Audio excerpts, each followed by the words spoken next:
Seja bem-vindo ao Como Me Tornei. Hoje a gente está aqui com Jaciara Nogueira. Tem duas profissões. Adoro gente assim. Ela é gestora escolar. Ela vai falar um pouquinho disso, pedagoga, né, concursada. Mas ela também foi, onde eu conheci ela, técnica em química, e trabalhava no Polo Petroquímico, em uma grande empresa aqui em Camaçari, na Bahia. E eu quero que ela agora se apresente também um pouquinho pro pessoal para a gente contar essas histórias, os desafios, histórias engraçadas e dicas para a galera aí que quer trabalhar tanto na operação, como analista também, quanto quem quer entrar na área de gestão escolar. Obrigada, Jaci, por aceitar nosso convite, por estar aqui hoje. Seja bem-vinda. Obrigada, eu que agradeço.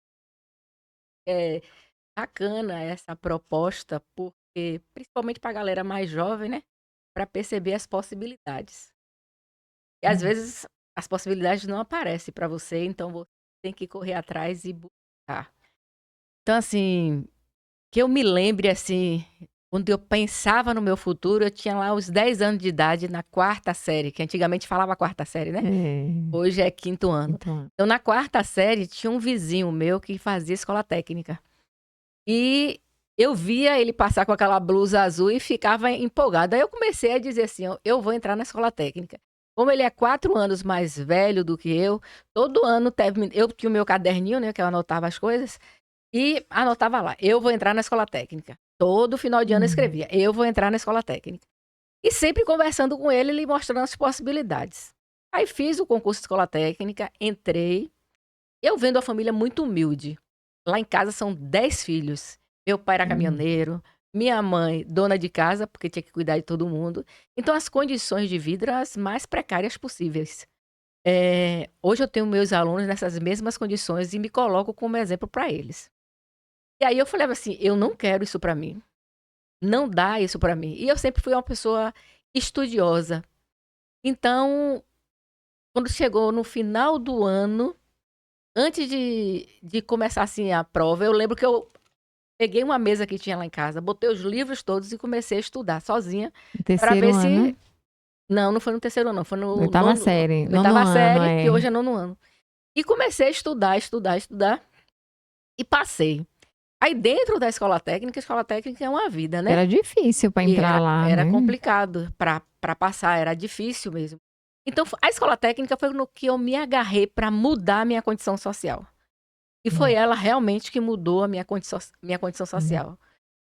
O que eu tenho hoje, eu adquiri de material, é graças a o curso técnico de química que eu fiz e a oportunidade de ter entrado nessa grande empresa. A sorte no primeiro momento. Então, quando eu entrei na escola técnica, eu já estava com esse pensamento meu: "Eu vou trabalhar no polo petroquímico de Camaçari", eu dizia isso. E para mim, você não vai lembrar, talvez você lembre, a gente só tinha a mulher grávida só tinha 3 meses de licença maternidade. Quando eu estava terminando a escola técnica, para conseguir estágio, mudou a regra e as mulheres poderiam ter 6 meses para estágio. Então foi um baque para a sociedade da época, então as empresas não estavam contratando muitas meninas para fazer o estágio. Então eles Sim. priorizavam mais os meninos, já pensando no futuro. E aí eu demorei muito para conseguir estágio. Então eu consegui meu estágio no dia 17 de julho de 89 e a minha formatura foi no dia 15 de julho de E já 89. lá na Braskem, esse estágio? Esse estágio era na Braskem, mas que era chamada de Copene. E Sim. aí eu fui para fazer parte da equipe do laboratório de pesquisa e desenvolvimento, chamava CEDEM, Centro de Desenvolvimento da Copene. E o o o problema quando eu cheguei lá é porque o laboratório não tinha nada para eu fazer que se relacionasse a técnico em química, porque o laboratório estava montando. E aí eu Uhum. fiquei: "Meu Deus do céu, como é que eu vou estagiar num laboratório que eu não vou aprender as técnicas químicas para eu poder atuar lá?" Porque eu não imaginava que eu iria ser contratada. E tinha feito a seleção também para o laboratório de controle e qualidade, mas não fui aprovada, mas do de pesquisa fui aprovada. Já era Jaildes já? Naquela Já era época já era Jaildes. Jaildes. Jaildes na época era estagiária também, só que Jaildes Ai, era estagiária de química, né, sim. e não, estagiária não, ela estava fazendo, ela era bolsista, ela já tinha formado, Hum. ela era bolsista. E aí, eu entrei, né, no laboratório e 3 meses depois, eles resolveram contratar todo mundo. Hum. Eu não fui contratada 3 meses depois, porque eu precisava da carga horária mínima de 420 horas. Mas, dia 7 de dezembro, quando eu completei a carga horária, a Copene me contratou. E dentro do laboratório de pesquisa, eles dividiam as equipes. E aí eu fazia parte da equipe de catálise com o Jaildes. E aí eu Hum. trabalhei com o Jaildes um tempão. E foi a partir disso daí que eu fui me identificando com cromatografia. Porque a gente, a CEDEM, né? O GTEC depois, que era a gerência de tecnologia, eles compraram um detetor de massa e era eu e Jaildes ali, eu aprendendo, não sabia nem mexer em mouse. Ninguém nem falava em mouse e a gente já estava lá mexendo em mouse. E foi uma parceria bem bacana com o Já é Jaildes. ótima. E logo depois ela assumiu a chefia do laboratório de pesquisa. E aí foi convidado para trabalhar com a gente no lugar dela, Augusto Cardoso. E Hum. Augusto é a pessoa que eu digo assim, foi o meu guru.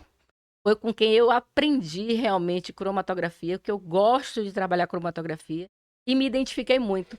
Ele me oportunizou e eu realmente agarrei com unhas e dentes essa oportunidade Hum. de aprender cromatografia. Eu ainda me intitulo cromatografista, eu ainda me lembro de tudo. É Se me mesmo. der Os tipos de coluna. tudo. Se você me der um cromatograma de NAFTA, eu consigo identificar todos os componentes. Ô, Jazi, explica para o pessoal um pouquinho qual a diferença do controle de qualidade para o laboratório de pesquisa e desenvolvimento. Ó, os laboratórios, eles basicamente podem ter os mesmos equipamentos. Só que o laboratório de controle de qualidade é assim, a É empresa chato. ou eu até que não achava chato, não. O laboratório de controle de qualidade, ele precisa controlar a qualidade dos produtos. Então, cotidianamente, você tem um esquema lá já prontinho de análises que você precisa fazer para passar aquele resultado. Então, todos os dias eu tinha que fazer o laudo do tanque FB1009, que era benzeno, por exemplo, para saber todos os dados do benzeno. Então, eu já estava em vários equipamentos para poder analisar. E a gente ficava só controlando para ver se aquele benzeno estava realmente 99% de pureza. Então, todos os dias tinha análises, porque todo dia estava produzindo benzeno, porque a indústria não Todo dia para. você faz a mesma coisa. Fazia a mesma coisa. Aí, quando essa coisa sai daquela rotina, aí eu acho que entra o laboratório de controle de qualidade, De ou de pesquisa. pesquisa. Então, o laboratório de pesquisa, como o nome já está dizendo, né? Quando eu trabalhei no laboratório de pesquisa, no início a gente buscava muito catalisadores para substituir os catalisadores que existiam na indústria. Porque os catalisadores eram adquiridos internacionalmente, né, com valores absurdos. Então, no início que a gente chegou lá, que eu cheguei lá, a gente ficava testando vários catalisadores. Eu lembro, era muito novinha, então tem coisas que realmente não e tecnicamente eu era mais uma fazedora do que uma pesquisadora, porque eu fui contratada com técnica. Mas aí com o tempo você vai aprendendo, né?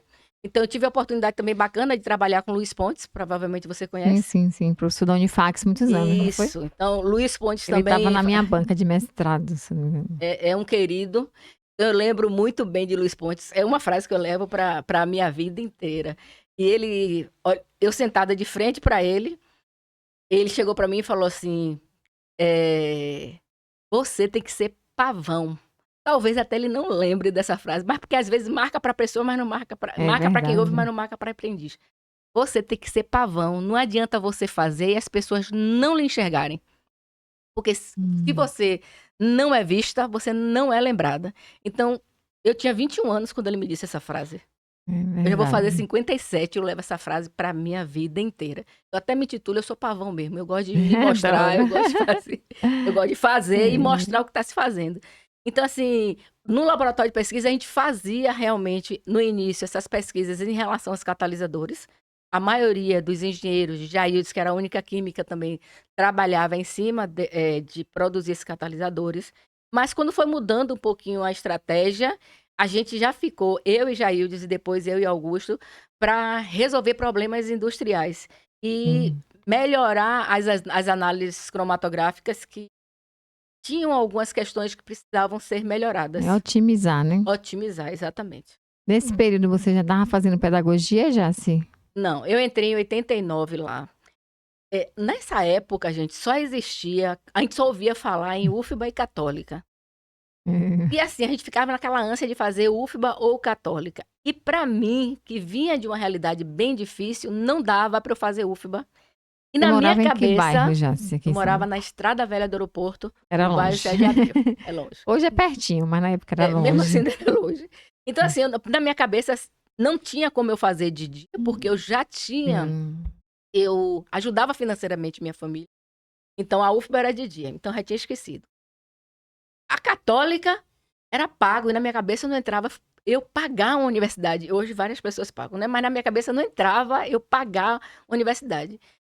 Até que eu resolvi, falei assim, ó, vou fazer e vou pagar. Aí eu fiz a Universidade Católica 6 meses de letras com inglês. Mas aquilo ali ficava matucando a minha... Não vou fazer, não vou fazer. Aí, de uma hora para outra, você vou procurar as faculdades, quais são as faculdades que oferecem alguma coisa de noite e que seja gratuito. Aí me apareceu um NEB. O NEB com pedagogia. E aí eu falei assim, ó, eu vou fazer esse, porque eu preciso... Primeiro, porque eu estava numa rotina muito grande na escola técnica, Mas né? você já estava, assim, numa condição de vida que eu vejo muita gente que ficava tranquilo, né? Isso. Já entrei no polo, trabalho, Exato. ganho um dinheirinho, muita gente ficou ali mesmo. E tá tudo Muita. bem também. Mas Exatamente. tem gente que tem um bichinho que fica coçando, eu entendo completamente, e não consegue ficar com aquilo ali, né? Para mim não dava. Então, enquanto eu não conseguia entrar na escola técnica, ou entrar na universidade, eu fiz inglês no UEC. Era um cursinho de inglês que tinha lá. E era um cursinho que fazia todos os dias. Então, fiz por 2 anos o UEC, até que eu consegui entrar na UNEB, e aí eu parei de fazer o curso e comecei na UNEB. Confesso para você que entrei na UNEB, tipo assim, eu vou só para ter um diploma universitário. Só pensei nisso e levava assim meio que com a barriga. Priorizava sempre a Braskem, porque era aquilo que eu gostava, era aquilo que eu queria.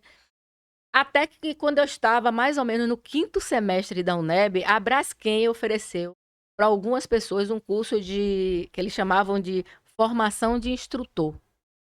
E esse curso era dado por a professora Ana Carolina Daltro. Inclusive, ela ainda faz trabalhos até hoje com a Braskem. E esse curso durava 1 semana. E ela me mostrou uma outra forma de fazer pedagogia. Uma outra forma de transformar aquilo que trazia na minha cabeça de ser, vou formar em pedagogia, vou ser professora na sala de aula, e eu podia fazer diferente. E então, a partir disso daí, eu fui criando novas possibilidades. E até trazendo para dentro da própria empresa esse olhar mais pedagógico, esse olhar mais lúdico. No primeiro momento foi difícil, foi porque você sabe mais até do que eu, que o pessoal da área técnica, da área de exatas, não se encanta muito com o lúdico. Ele só pensa lá na frente, eu quero aquele resultado, eu quero aquele número. Então, assim, foi difícil, mas eu consegui abrir esse espaço, sabe? Fiz primeiro lá dentro do laboratório de pesquisa e desenvolvimento. A gente tinha uma semana de segurança lá e mostrei para eles que a gente poderia tratar de segurança, tratar daqueles números que eram importantes, mas mostrar que por trás daqueles números existiam pessoas e que essas pessoas precisavam ser vistas para que a gente percebesse o quão elas estavam bem para poder atuar naquela função. E aí eu fiz uma primeira semana de segurança dentro do laboratório, só o laboratório de pesquisa. E assim, foi uma dificuldade para eu abrir a boca para dizer a Jaildes, por exemplo, eu queria botar alguém tocando violão. Vamos botar alguém para tocar violão daqui a pouco. Aí eu amo Jai, mas já imagino a cara que ela fez. Aí eu me lembro que a gente tinha que fazer um trabalho, que era um projeto do TPM, que a gente precisava ter uma planta piloto. E a gente tinha uma planta de extração lá. Era uma planta de vidro. Um destilador também, destilador, né, de vidro. Isso. E era uma planta de extração. E a gente precisava botar um nome para isso daí. Eu me lembro que eu tive de dificuldade para dizer a Jaildes qual seria o nome da nossa equipe que ia trabalhar com isso. Então, é a equipe Extra Ação. Ah. Aí Jaildes falava, fale, Jace. Eu falei, oh, meu Deus, ela vai me. Poxa, a mulher tá só com esse número, eu vou ficar com esse negócio lúdico. Imagine eu bem nova. Aí, até que eu falei. Quando eu falei, poxa, perfeita a ideia. Então, eu acho que Jaildes também abriu essa. E dizer assim: olha, Jace, é bacana essa forma de você trazer.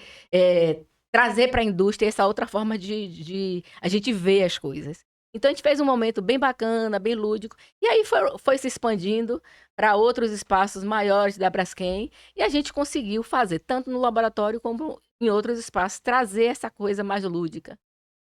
Quase já no finalzinho, em 2013, 2014, eu desci para o laboratório de analisadores. Também fiz um trabalho bacana, bem voltado para a área pedagógica, de formação. Então, assim, eu percebia que a empresa também via esse lado meu e aproveitava. E eu também, na forma de como eu gostava, me descobrir nessa área, foi também bem bacana. Então, eu conseguia trazer para a indústria esse meu lado pedagógico, mais lúdico, sem deixar de desvalorizar nem um pouco a parte técnica, né? Porque, não sei se é impressão minha, mas as pessoas até hoje ainda me reconhecem como alguém que tem um conhecimento bacana de cromatografia. Então, tinha aquela Jace brincalhona, que às vezes o pessoal, Jessie Joy, que brincava na hora da brincadeira, mas na hora do técnico, estava lá a Jaciara, técnica em química, que precisava passar um resultado, que precisava perceber quais eram as características daquele composto. Assim, por exemplo, eu ficava naquela sala, que a gente tem uma salinha parecida com essa, e tinha um detetor de massa. Ali eu ficava o dia inteiro, adorava. Então, assim, tentando descobrir quais são aqueles compostos, o que é que está interferindo, qual é a configuração eletrônica dela, qual é a configuração química, qual é a fórmula estrutural, porque ela está saindo nessa coluna, nesse tempo, e não sai na outra, o que é que vai interferir. Então, isso aí para mim foi bem bacana. Eu lembro que teve um problema sério em analisadores. Eles não estavam conseguindo separar o ciclopentano do 2,3-metilbutano. E o pessoal estava lá de cabeça cheia. Eu me lembro que Início me chamou para lá, já dá uma olhadinha. E aí eu vi que, para mim, era uma coisa simples, mas para eles estavam batendo cabeça. Mas eu lembro assim, só você baixar a temperatura do forno, e aí os dois vão separar. E aí eles conseguiram, 12 meninos que estão lá até hoje, acredito, que é Leonardo e Rodrigo, eles conseguiram, Digo e Léo, né? Figura. Duas figuraças, adoro. Então, eles conseguiram, dentro da área industrial, baixar a temperatura do forno e esses componentes estarem sendo separados e terem resultados mais significativos. E aí, até hoje, eles brincam comigo. Os compostos não podem ver Jace, que faz separa que vem Jace, separa que vem Jace. Então, são coisas que foram bacanas do dia a dia, são trabalhos técnicos, trabalhos sérios, trabalhos que envolvem um montante financeiro muito grande, um resultado bacana para a empresa, que a gente consegue fazer, mas também consegue mostrar para a indústria. A gente não precisa ser o tempo todo sério, e a gente pode trazer o lúdico para dentro da organização. Você ficou quanto tempo lá, Jace? 89 a 2016, 27 anos e meio. Mesmo. E como é que era conciliar o estudo, né, na faculdade de pedagogia com o trabalho no polo? Durante a faculdade, eu estava no laboratório de pesquisa. Então, no laboratório de pesquisa é mais tranquilo. Não tinha tanta demanda assim. E eu conseguia fazer esse intercâmbio. Mas assim, eu saía de casa direto para o polo petroquímico. Dentro do ônibus eu estudava. Era horário administrativo. E horário administrativo. Então, de Salvador para Camaçari é mais ou menos 1 hora. Eu tinha que fazer todo o roteiro. Então, tanto na ida quanto na volta, eram os momentos que eu estudava. Dentro do ônibus. Você conseguia? Consegui. Nunca consegui. Era o tempo que eu tinha. E lá dentro do laboratório de pesquisa, como era bem menos... era mais tranquilo o trabalho, eu tinha alguns momentos que eu podia também estar aproveitando para estar Porque na pesquisa tem dia que você nem almoça e tem dia que é mais tranquilo. Tem dia que é mais tranquilo. E aí tem dia que a gente almoça em frente à planta, né? A gente tinha aquelas plantinhas piloto, e fazíamos os testes. E aí, às vezes, pedia o almoço, aqui almoçando para controlar a temperatura, a pressão, para ver se a vazão da bomba estava tranquilo, não podia sair. Então, às vezes a gente almoçava aqui. Mas também tinha dias que era tranquilo. E você poderia estar dedicado às questões assim. E aí, quando você fez o concurso? Como é que foi isso?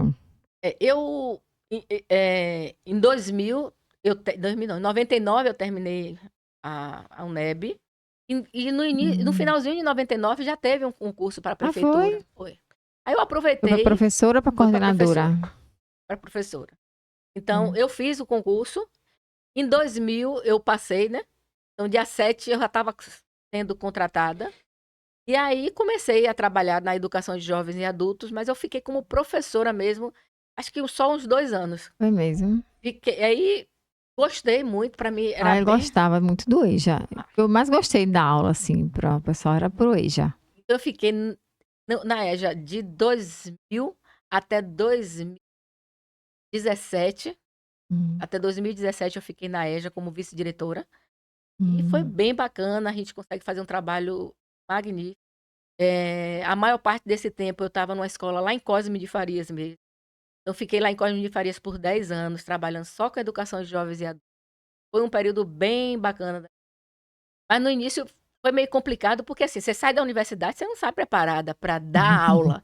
Imagine dar aula para adulto. Ah, e se alfabetizava, como é que funcionava, Jaci? É, lá, antigamente era como se era PEB, né? PEB 1, PEB 2. O que eu ensinava era relacionado ao quinto ano. É como se fosse o quarto ano hoje. Quarto ano de antigamente é o quinto ano hoje. Ah, Aí, já era mais então, avançado. então não estava alfabetizando. E na minha cabeça eu não conseguia alfabetizar. Hoje eu acredito, eu me dediquei muito, eu consigo alfabetizar uma criança, que as pessoas acham que é fácil, né? Mas é bem Hum. complicado. Então, eu tinha uma turma em 2000 com 35 alunos da EJA. Então, foi uma turma bem bacana. Essa turma me marcou muito, porque essa escola era próximo do Barradão, onde tinha aquele lixão. Hum. E eles tinham um acordo com a comunidade, os jovens e adultos, principalmente os adolescentes, frequentassem a escola. Durante o dia eles estavam nessa ONG aí. Eles tinham que frequentar a escola. E começou a aula em 2000, antes do carnaval. Então eu consegui fazer uma amizade muito bacana com os alunos. Só que tinha uns dois que não foram nesse primeiro momento. Aí quando terminou o carnaval e vieram, eles chegaram na escola para bagunçar. Bicho alto, grande, 17 anos. Minha filha tive problema, alguns Ave problemas com Maria. ele. Esse menino resolve como. E se eu dava aula, ele fazia batuque, ele brincava, ele fazia. Aí eu falava assim, ó, quando for aula de instrumento, você que vai dar aula aqui. Quando for aula de música, você que vai dar aula aqui. Toda vez eu levava assim. Até que o dia, eu vou falar uma coisa aqui, se fosse hoje, era capaz até Sim. de eu ser expulsa. Até que um dia ele passou do limite e eu passei também. Eu peguei ele com essa mão aqui, nas Hum. costas dele. Você vai sair daqui agora. E só vai voltar quando você quiser estar aqui. E aí ele saiu. E os colegas todos que eu já tinha conquistado me deu razão e não Sim, tinha como sim. não dar. Só foi a forma que eu não estava mais conseguindo controlar. E aí, aos pouquinhos, ele foi. É, E às vezes, infelizmente, a gente tem que ser mais ser dura, mais né? dura. E aí ele continuou. Nós fizemos uma peça de teatro, que eu adoro fazer, né? E eles Sim, fizeram uma peça de teatro e eu, estrategicamente, botei ele como o personagem sim, sim, principal. sim. Aí essa peça fez sucesso na época, aquela coisa toda. E no final do ano, eu tinha que fazer um relatório sobre esses meninos que estavam nesse projeto para dar um retorno ao professor. E eu me lembro que eu coloquei assim: foi o meu maior desafio, William, foi o meu maior desafio e foi a minha melhor conquista. Porque ele fez uma festa enorme no final do ano para mim. Sim, é. E ficou emocionado com o que eu escrevi. E ele disse para mim no final: não imaginei nunca que a senhora escrevesse isso de mim. Então, às vezes, a gente precisa passar por algumas dificuldades, com os desafios, para poder a gente entender o outro. Foi bom para ele, foi bom para mim. E aí, minha vida como... Fiquei mais 1 ano e meio como professora, depois fui convidada para ser vice-diretora.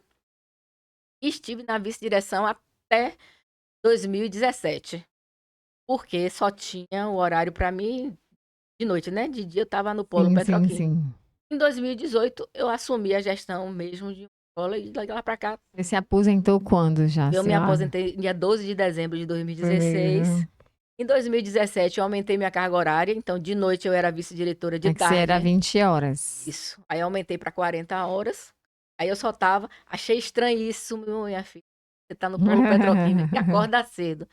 E chega tarde, aí você chega, pô, não tô fazendo nada. Você acorda às 5 horas da manhã, tipo. Pô, não é pra pegar o ônibus. O ônibus ainda passa até por minha É, janela hoje. Hoje mesmo passou ali o ônibus da é, Braskem. é, Então, assim, isso. foi muito estranho, porque em 2017, eu ainda tava. Eu não ficava fazendo nada de manhã. Porque eu trabalhava à tarde como professora, em 2017, 18 eu era vice-diretora. Então, de manhã, aquilo estava me incomodando. Você fica o tempo todo tão atribulada, quando você se percebe com o tempo livre, você fica parecendo, Ficar gente, procurando, né, o que isso não é possível. fazer. Eu procurei realmente e busquei conseguir uma gestão de escola em 2018, e aí comecei. Hoje os desafios são outros. Quais são os principais desafios lá na escola? Essa escola que você trabalha, qual é a faixa Faixa etária. etária? Eu estou numa escola que tem em torno de 570 alunos. São alunos de 7. No ensino fundamental, a gente tem de 7 a 15 anos, que é durante o dia. E à noite tem jovens e adultos, que é de 15 a 80 anos. É uma escola de porte grande. Então, é uma escola que tem uma demanda muito grande. Tem questões sérias para resolver. Mas, graças a Deus, com a forma de eu agir, eu consegui, graças a Deus, conquistar as pessoas que, tanto da comunidade externa quanto a comunidade interna. Tem uma relação muito boa com todos os professores, com os colaboradores, com as crianças. As crianças mesmo, o pessoal fala assim, tem um negócio aí no Instagram que fala assim, vou mandar para a diretora. Aí vai lá para a diretora, quando chega lá, tá lá com a diretora, conversando, batendo papo, Tomando um tomando cafezinho. cafezinho com biscoito. Na minha sala, se você chegar lá, eu tenho vários potes disso, que as mães saibam disso. Tenho vários potes, cada um coloridinho, com de lanche dentro. E aí a gente vai. Então, o desafio maior é você alfabetizar e letrar essas pessoas. Porque antes você tinha um apoio da família, porque a família, com a minha mesmo, minha mãe não trabalhava. Então, de É qualquer forma, por verdade. exemplo, eu aprendi a fazer conta de dividir com minha mãe. A gente era alfabetizado antes, hoje não. As famílias, geralmente o pai e a mãe trabalham. E às vezes ou a criança está sozinha, ou está com a vizinha, ou está com a avó, que às vezes não tem aquela disposição. Então a criança, o momento dela pedagógico é dentro da escola, dentro da sala de aula.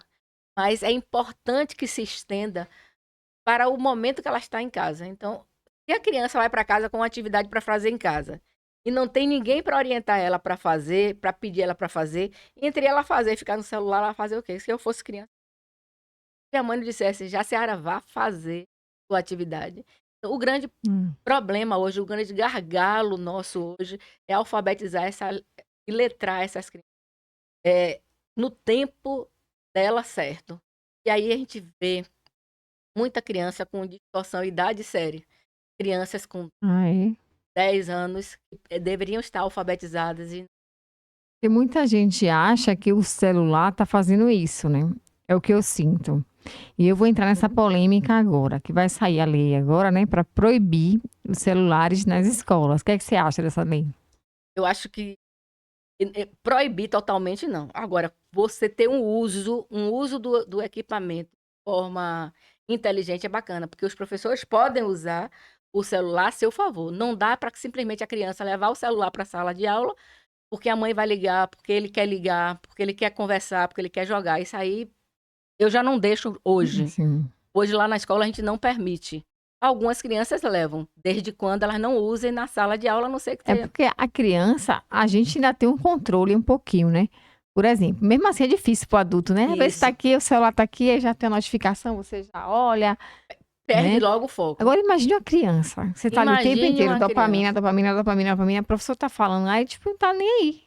Com certeza, não tá nem aí. Se você consegue usar o celular de uma maneira inteligente, bacana. Eu fiz um projeto com meus alunos do 5º ano, em 2017, a gente chamava Conexão Brasil-Angola, em que a gente usava Eu o lembro. WhatsApp para conversar. Você até, inclusive, Sim, que me eu indicou a pessoa lembro. para conversar lá. Então a gente usou o celular naquele momento e a gente combinou, eu combinei com o pessoal lá de Angola que a gente não ia fazer áudio. E a gente só ia digitar para forçar as crianças a digitarem e eles também lerem. Então, assim, é um uso inteligente da ferramenta, né, do celular. Mas a criança levar o celular indiscriminadamente para usar no momento que ela quiser em sala de aula, como você mesmo falou, né? Distrair a atenção dela no momento que é importante estar com é, né, concentrado no que a professora vai dar. A gente na escola, na nossa escola, nós temos uma sala onde nós temos Chromebooks. Como é isso? Eh, Hoje a Secretaria de Educação disponibilizou para algumas escolas e a minha, né? Sim, É, eu a minha entendo. escola recebeu uma faixa de 38 Chromebooks. A gente botou esses Chromebooks numa sala de aula. E os meninos têm aula nesse momento, né? Eles têm a oportunidade de estar nesse momento com a ferramenta.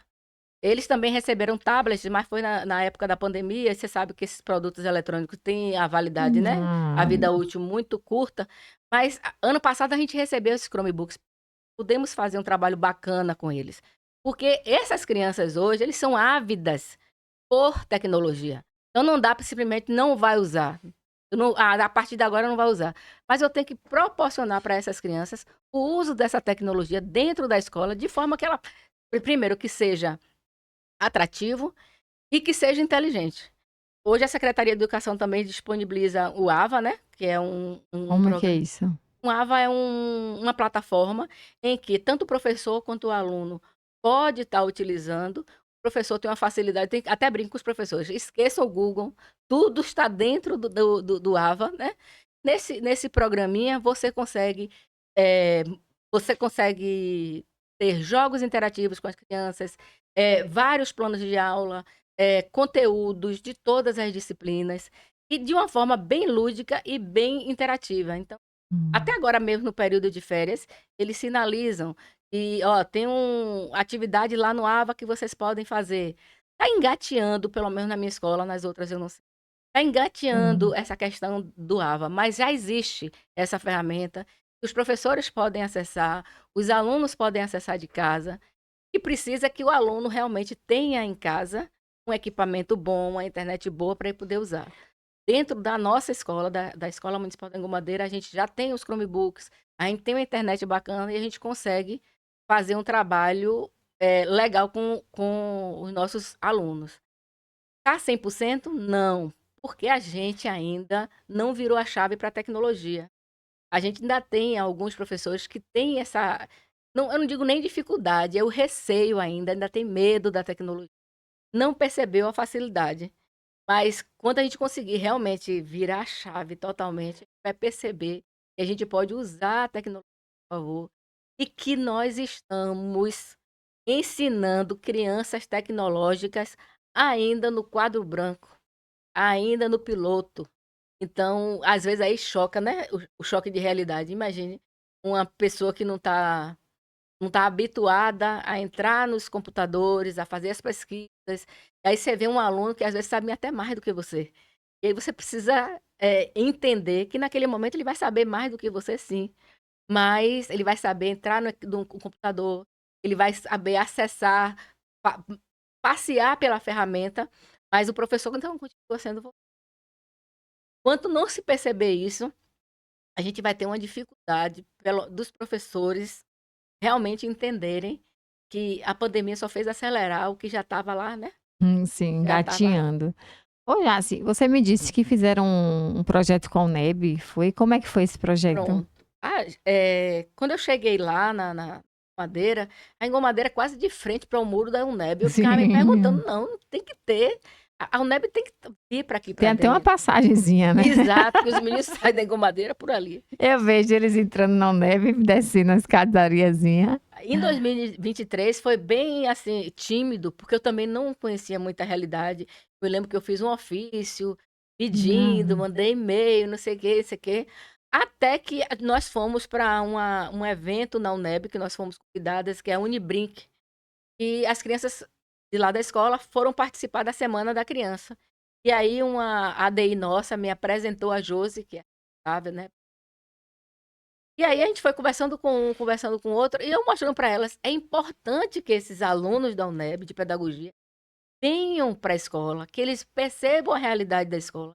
Também é uma forma da escola também ter outras pessoas nos ajudando. E aí, eu conversando com uma, conversando com outra, porque o que que parecia? Parecia que a escola não queria.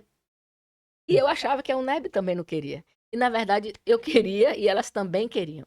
Sim, E a sim. gente começou timidamente, 2023, mas 2024, nós recebemos vários estudantes da UNEB para fazer Hum. gestão em sala de aula, para fazer estágio em sala de aula, para fazer estágio na gestão escolar também. Passei alguns estagiários passaram lá pela minha sala para ver como é esse processo de gestor escolar, né? Então foi bem bacana e eu fico muito grata, né? E assim, eu me lembro muito da indústria. E a indústria Sim. tinha muita parceria com as universidades para trazer as A gente fazia pessoas, visita lá, fazer né? visita, fazer visita técnica, trazer bolsistas. Eu não percebia isso. Tinha, mas não sei nessa escola. Nas escolas que eu trabalhei anteriormente, eu não via um estagiário assim, indo de uma universidade. Mas Hum. eu fiquei meio assim, não é possível. Você ter uma universidade dentro de um bairro extremamente carente, e essas pessoas não vão para dentro da escola. E aí eu percebi que o NEB também queria, só estava precisando que alguém abrisse a Essa porta. ponte, né? E aí a gente fez um trabalho bacana. Massa. No final desse ano, por exemplo, eu pedi ao NEB o auditório lá da área do setor lá de educação. E nossos alunos da educação de jovens e adultos foram lá Uhum. apresentar o livro que eles construíram, né? Então eles se Massa. sentiram assim, pô, eu estou num espaço bem confortável, bem bacana, Eles viram que a universidade não é só universidade. balbúrdia, né? Exatamente. Então perceberam que assim, foi um dia bem bacana E é tão e pertinho, é tão né? pertinho. Então, essa parceria eu espero que se perpetue aí, Ah, e a gente sim. estreite mais. A gente tem uma relação bem bacana com a professora Maria, professora Jardelina, professora Josi, que são todas aí da área de educação e que fez uma parceria bacana. Histórias engraçadas aí nesse período de Tem. gestora e Mas eu professora. tenho várias histórias engraçadas. Hum.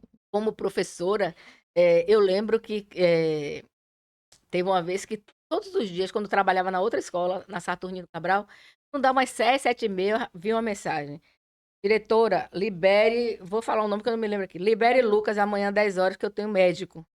Libere Lucas amanhã que eu tenho médico. Tá bom. Aí eu cheguei pra professora no outro dia, libera Lucas 10 horas. No outro dia, a mesma coisa. No outro dia, a mesma coisa. Falei assim, pô, todo dia Assinado Lucas.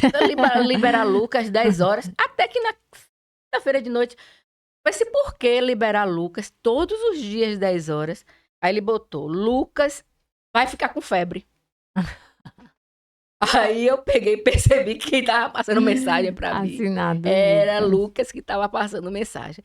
Quando eu chamei a mãe para Hum. falar, a mãe, não, diretora, não tem nenhuma mensagem aqui. Então ele mandava mensagem para mim, logo em seguida ele apagava, Apagava. Que porque aí a mãe menininho. não sabia. Então para a mãe ele não mandava, mas como eu não apaguei nenhuma aqui, ó, todas as mensagens que você mandou. Olha Então pra isso. é complicado. Amanhã Lucas não vai tomar sua brincadeira. Esse ano foi Que engraçado que eu tenho massa. algumas mães evangélicas, né? Sim, E tem imagino. crianças que às vezes as mães evangélicas querem que as crianças sejam daquela forma, né? E às vezes a Hum. maldade não tá nem na criança. Agora a moda tá naipe, né? Tudo é Ah, é o naipe. que é isso? Ah, não sabe não. Não, já, É sei o uma quê? música que os meninos dançam. É o Ah, naipe, é o tá. naipe, é o naipe. Eu só sei essa parte. Misericórdia. É o naipe, é o naipe, é o naipe. E aí, essa criança todo dia, porque eu faço muito vídeo com eles. Então, vários vídeos para divulgar o que eles fazem, para divulgar a Hum. escola. Eu sempre faço. E eu nunca fazia. Ela falou, pronto, deixa eu fazer o vídeo, deixa eu fazer o vídeo. E aí, a gente ia fazer uma prova e eu queria divulgar essa prova. Falei assim, olha, a prova vai ser amanhã. Enquanto a prova não vem, aí eles aparecem dançando. É o naipe, é o naipe, é o naipe. E faz, é o naipe, é o naipe, é o naipe. Botei no Instagram tranquilamente. Até que, quase um mês depois, a mãe me liga, ô, diretora, não pode. e minha filha é evangélica, que não sei o que lá, o pastor não vai liberar e tudo. Me desculpe, me perdoe. É porque ela pediu tanto, vendo os coleguinhas, eu coloquei. Vou tirar do Instagram como eu realmente tirei. E aí, pronto, né? Ah, Quando chegou em vigia, dezembro, irmã. a gente conseguiu uma pessoa para vestida de Mamãe Noel. Aí foi para a sala dela. E aí Mamãe Noel tava, bate o sino pequenino, sino de Belém. E ela tá dançando, bate o sino pequenino, no mesmo ritmo do naipe.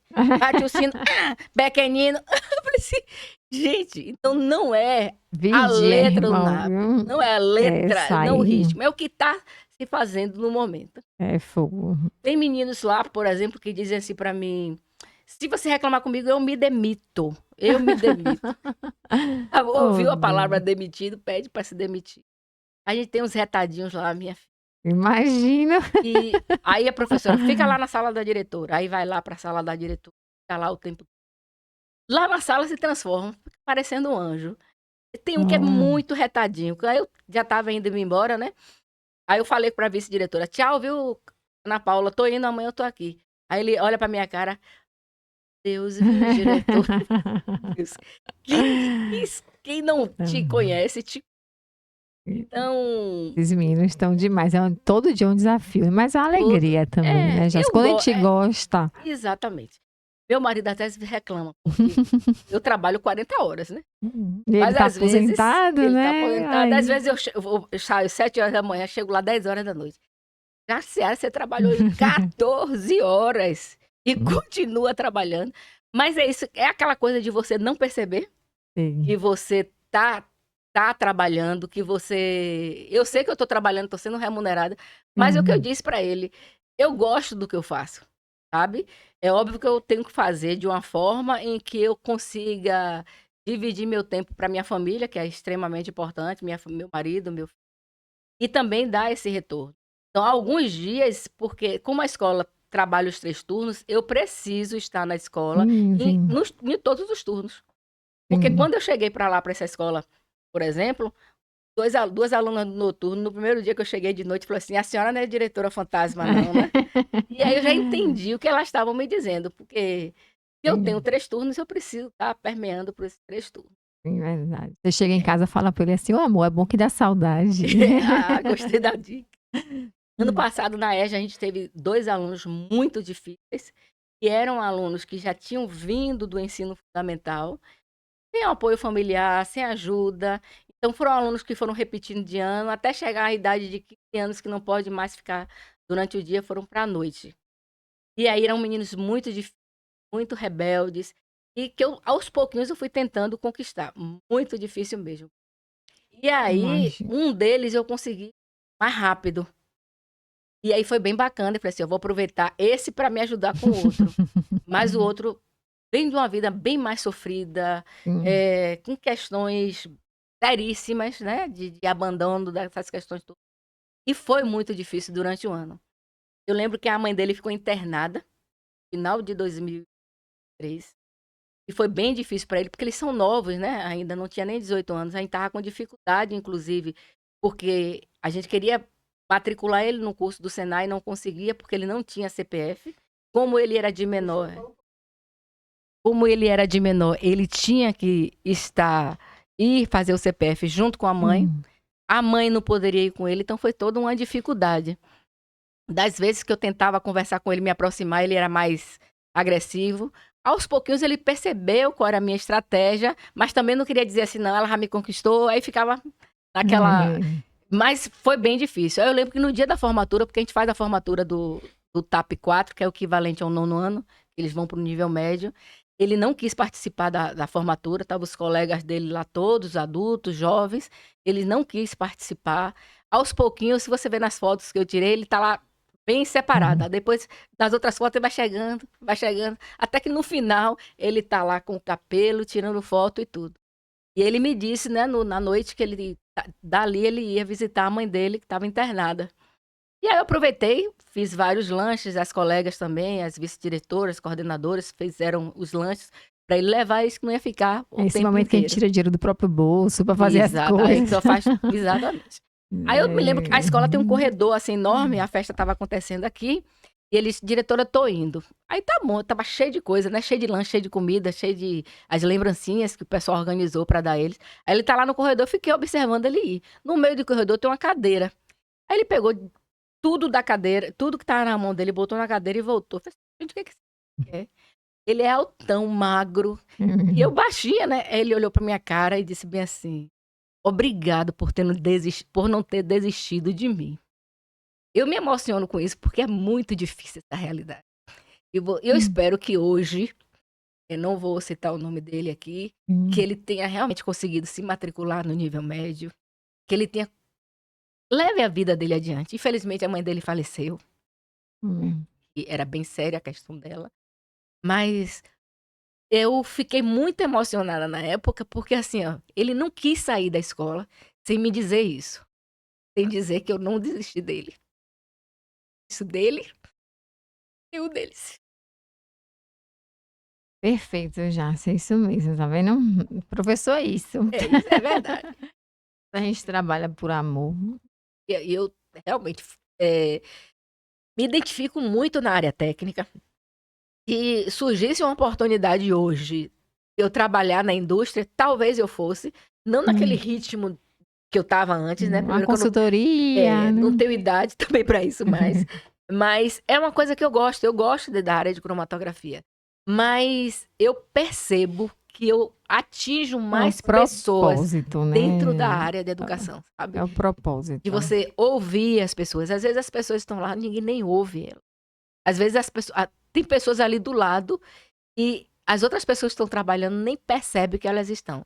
Então, eu levei muito essa forma minha de trabalhar, de alguém chegar, posso te ajudar em alguma coisa? O que é que você precisa? Porque eles já recebem muitos nãos lá fora, né? Então, eu quero que a comunidade seja bem atendida lá, seja bem recebida lá, para que ela perceba que nós só estamos dentro da escola porque o filho dela está dentro da nossa escola.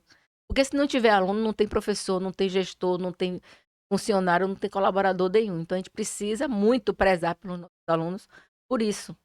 E porque eu acredito muito no poder de transformação na educação, sabe? E a educação me transformou, que eu também quis, né? E não adianta, você pode estar na melhor universidade, na melhor escola, mas se eu não quiser também não dá É a certo. vocação também, né? Exatamente. Então, assim, a gente tem um poder muito grande de transformar. Tanto que minha jornada pedagógica desse ano, o tema nosso é borboleta. Para falar exatamente do poder que o professor tem de transformar vidas. E que ele use sempre esse poder, que ele veja o exemplo dele. Tem um aluno que chegou outro dia no passado e falou assim: eu vou estudar, que eu quero ter um carro igual da senhora. Se queira mesmo ter um carro igual o meu. Queira. São esses vislumbres que vai fazer você mudar a sua condição social. Verdade. Então, se não for assim, dessa forma, eu sempre brinco com ele. Só tinha. Carla Pérez tem quantas? Uma só, né?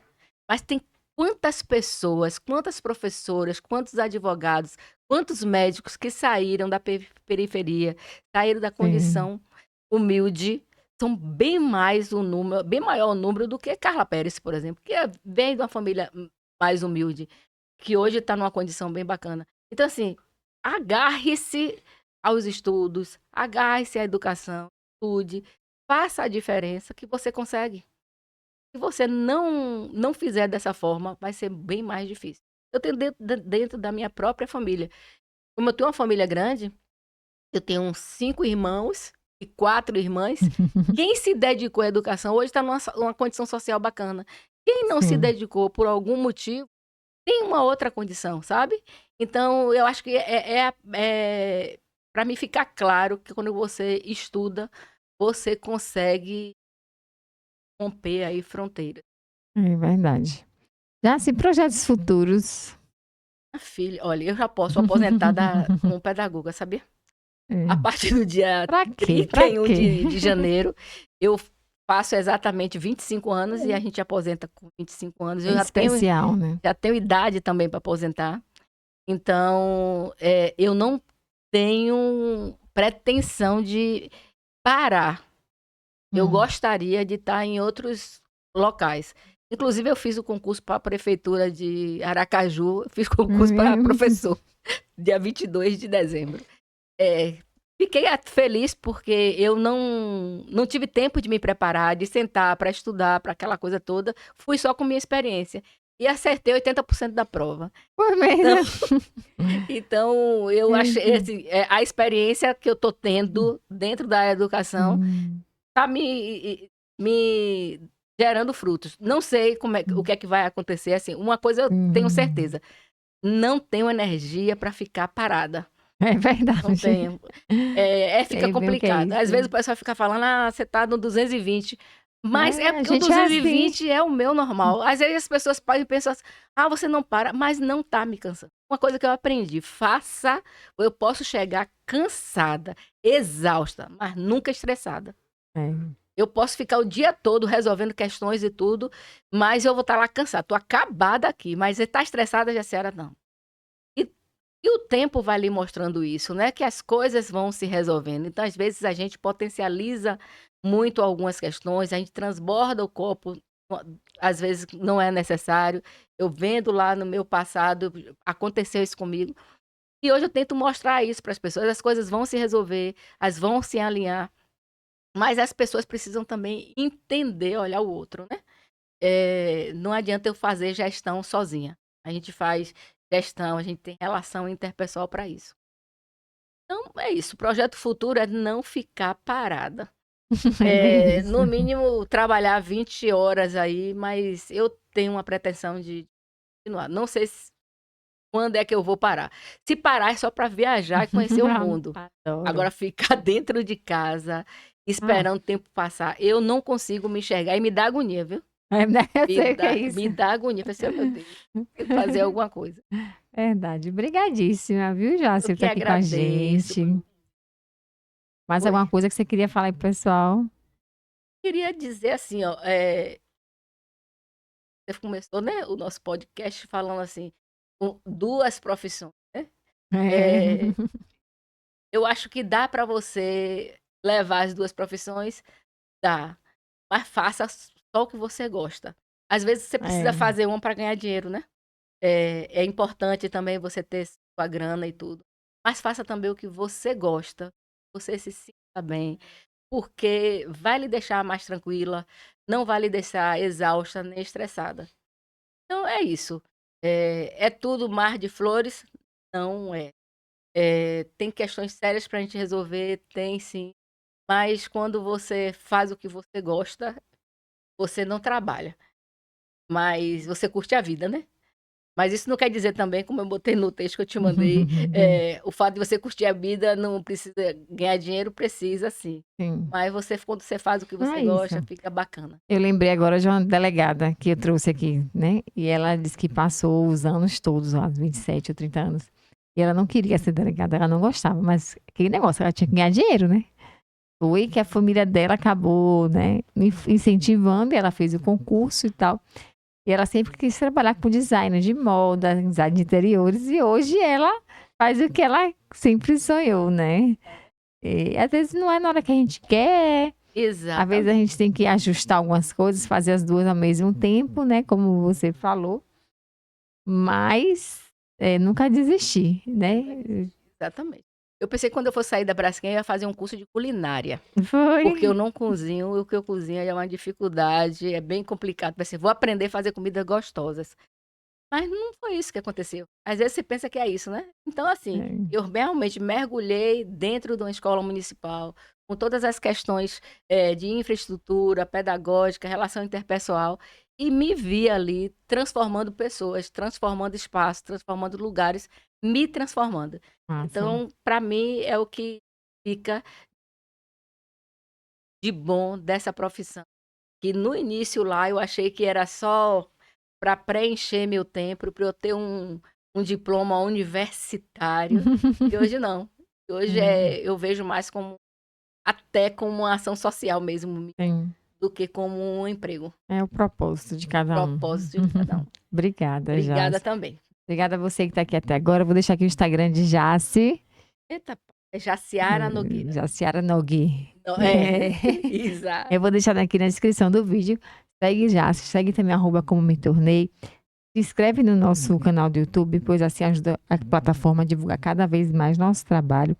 Se você gostou, deixe seu like e também assista a outras atividades, outras profissões, que com certeza você vai estar bem mais antenado do que ficar vendo besteira na internet, né? certeza. Aqui é muito mais útil. Beijo, fiquem com Deus, até mais.